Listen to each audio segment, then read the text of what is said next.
How's it going, everybody? Welcome in to another episode of the Mavs Step Back Podcast. I'm your host, Dalton Trigg.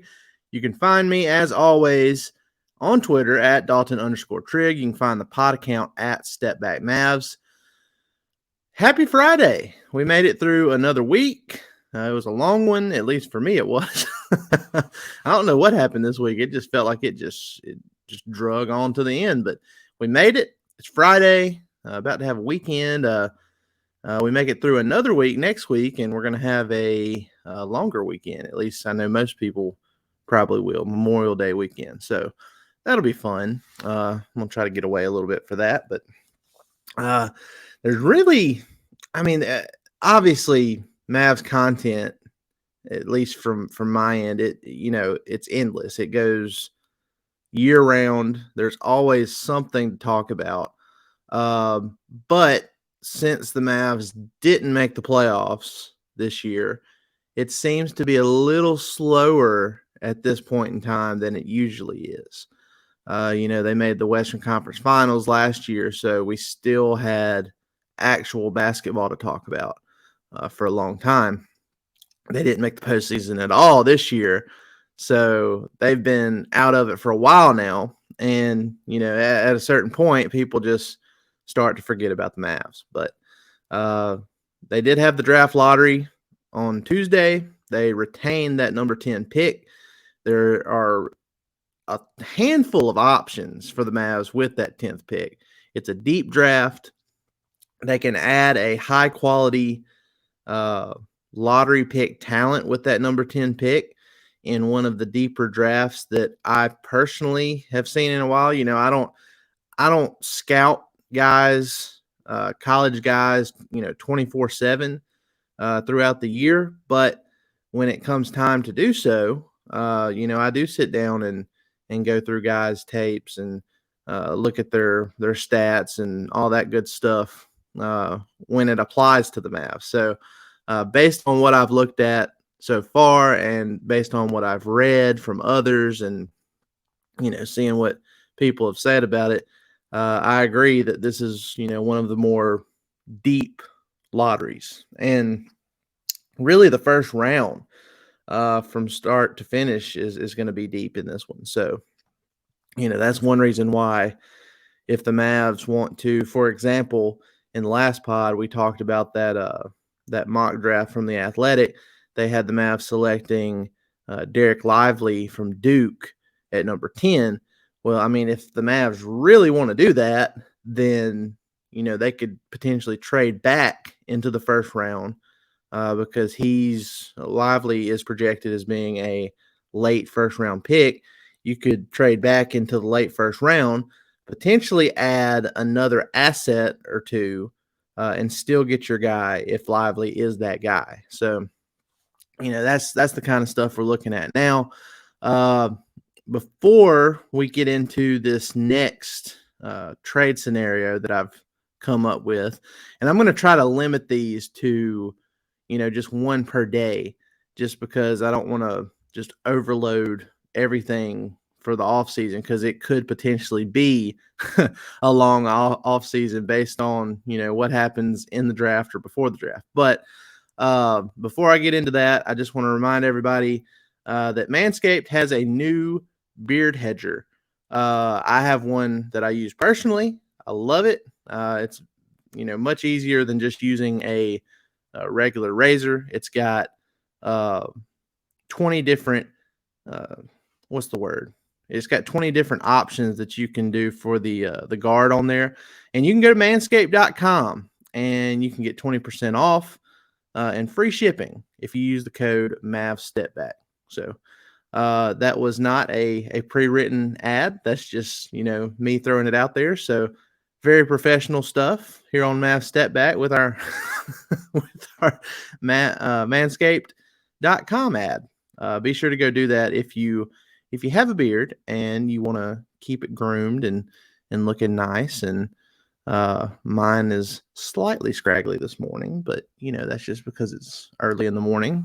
That'll change here in a little bit. So okay, so here is the next scenario that I have thought about with the Mavs. And look, we all know how the Mavs have been linked to Myles Turner over the years. He's a Dallas guy. Uh, grew up in the area. He's been linked to the Mavs in trade rumors for what feels like the last 3 to 4 years, maybe more, maybe longer than that. And then it just never happens.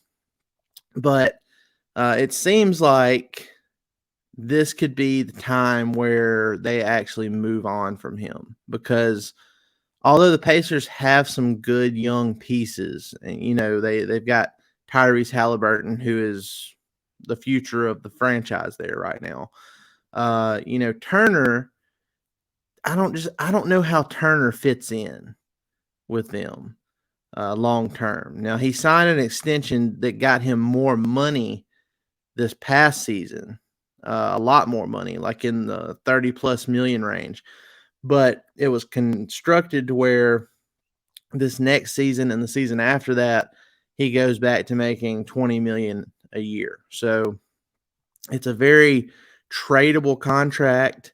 I think, the Mavs with that 10th pick would be able to interest the Pacers in doing something like that.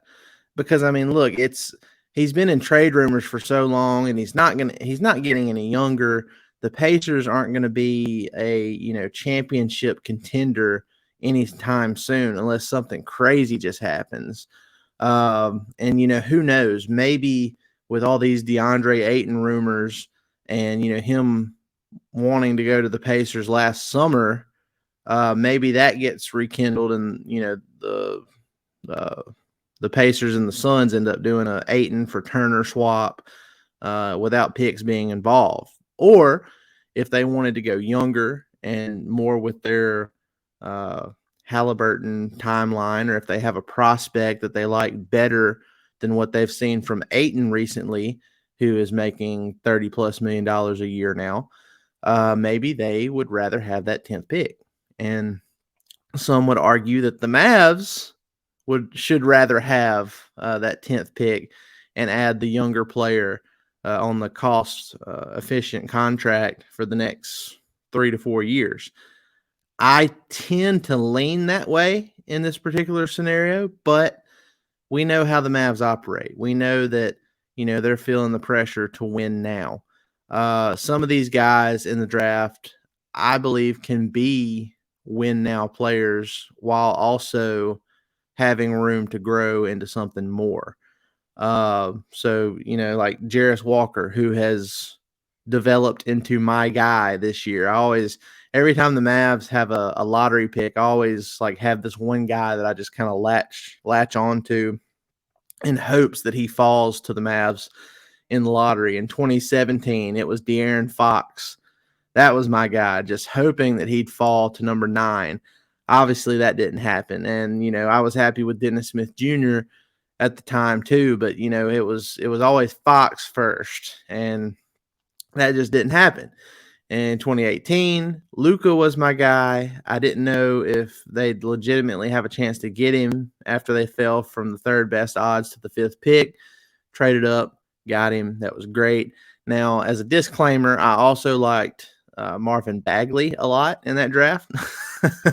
But we like I put on Twitter the other day, we try not to talk about that too much around here. You win some and you lose some, and I lost some with Marvin Bagley that year. So, but this year I am very much on the Jarris Walker bandwagon, because if you go watch him play for Houston this past year, he just seems to be everything the Mavs need in a big man.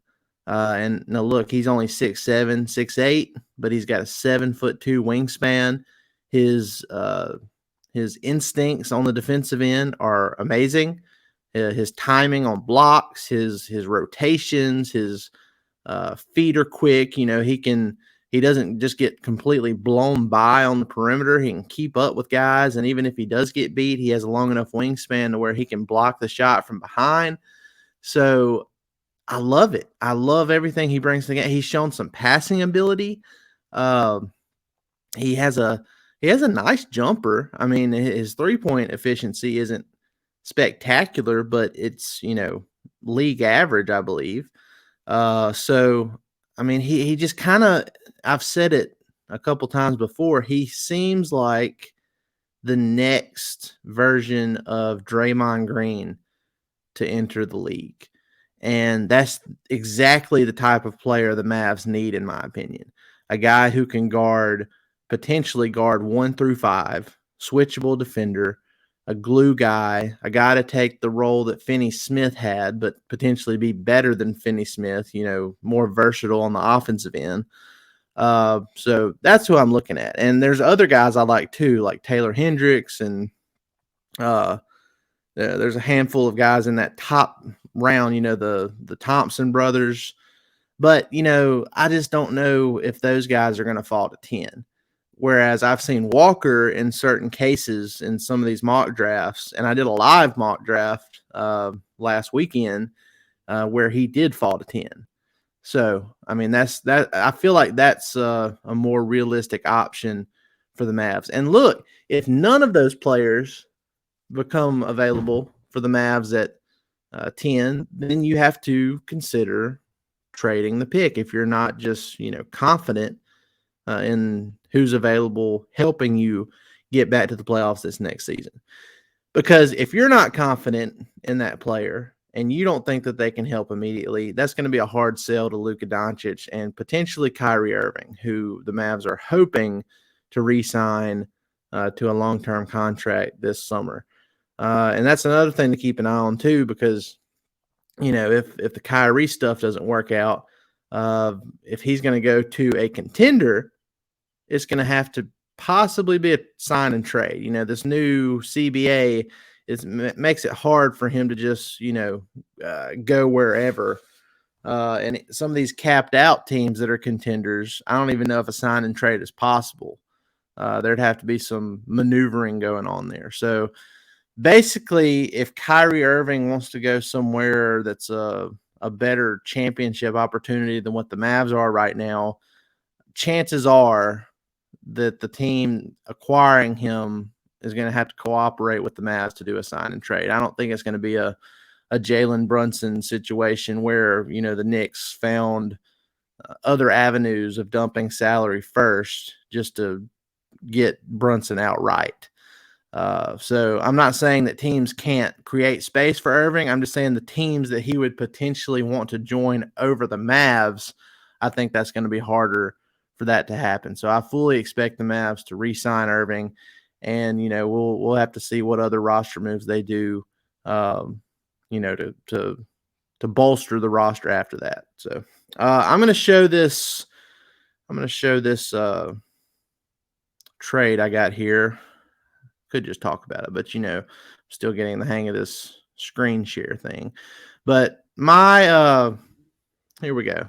My trade scenario is the Mavs get Myles Turner and Buddy Hield, who another guy who's not getting any younger for the Pacers. And the Pacers would get Tim Hardaway Jr., Maxi Kleba, Reggie Bullock, and they wouldn't let me put the 10th pick in there because they can't trade it until they make the selection.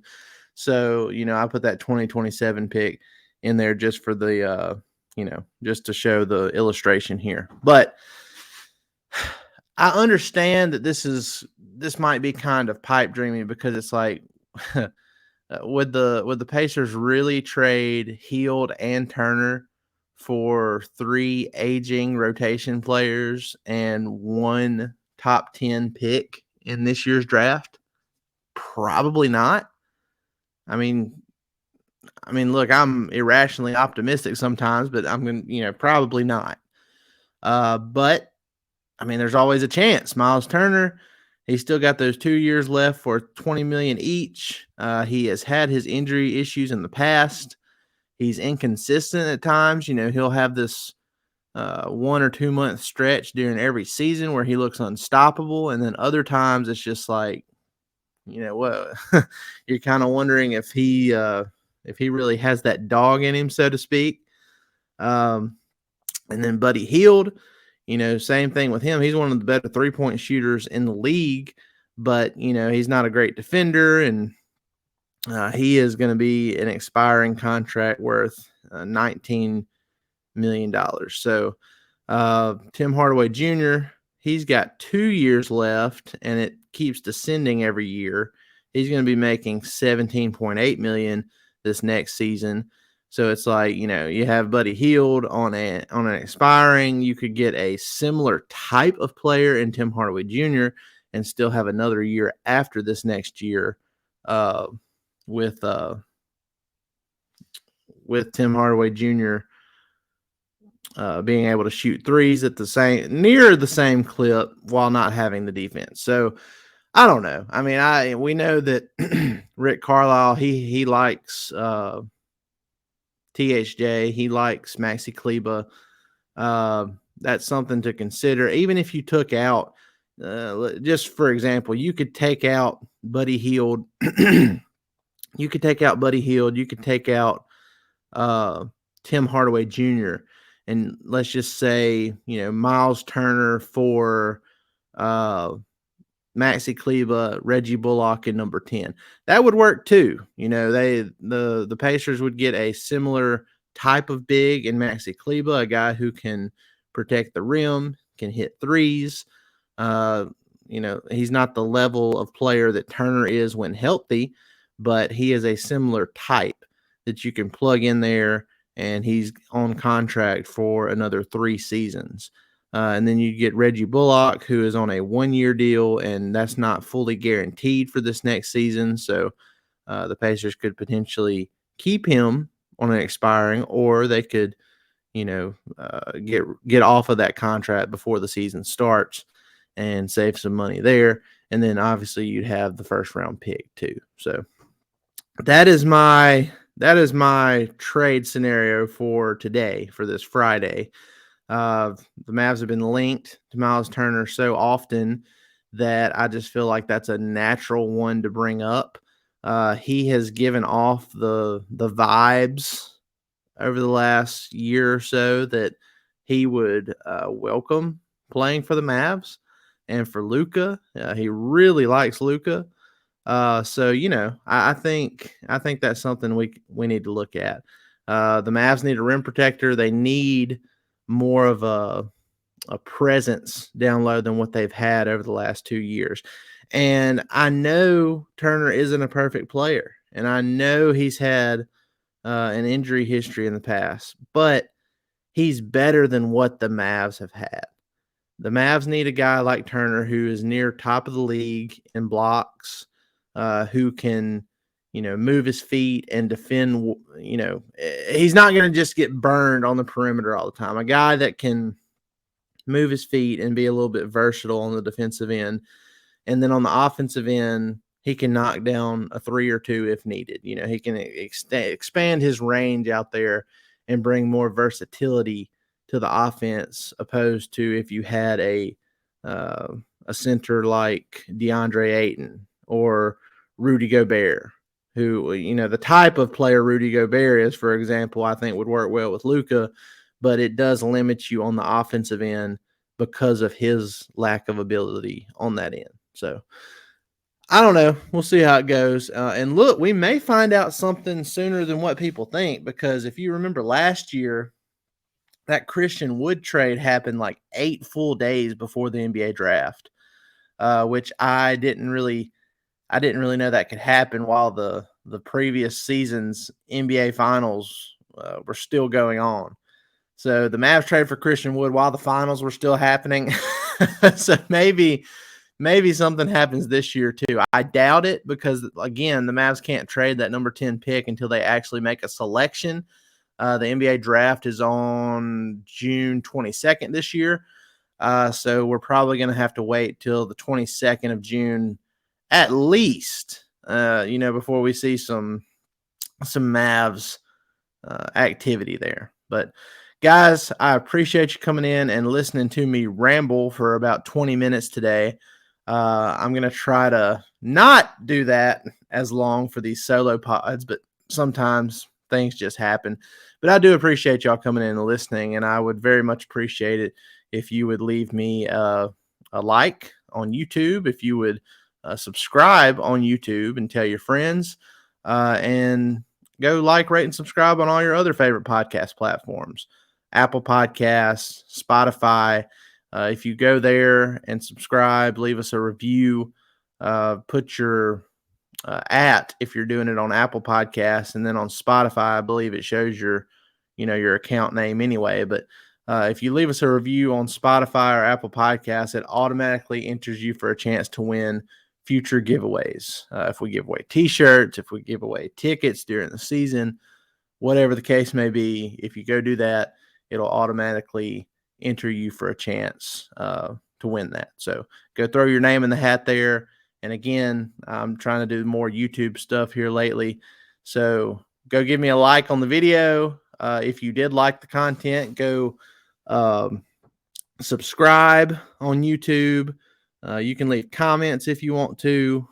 Tell your friends. Let's get this thing going. I'm going to get more comfortable doing the screen share stuff, and I'm going to try to branch off into adding, more video stuff within the YouTube podcasts, and we're going to try and make this more interesting and complex as it goes on. So I'm learning on the fly. We're going to keep this thing going throughout the summer, and hopefully the Mavs have a big summer and we have a lot of interesting stuff to talk about. So guys, I appreciate it. Y'all have a great rest of your Friday and have a great weekend.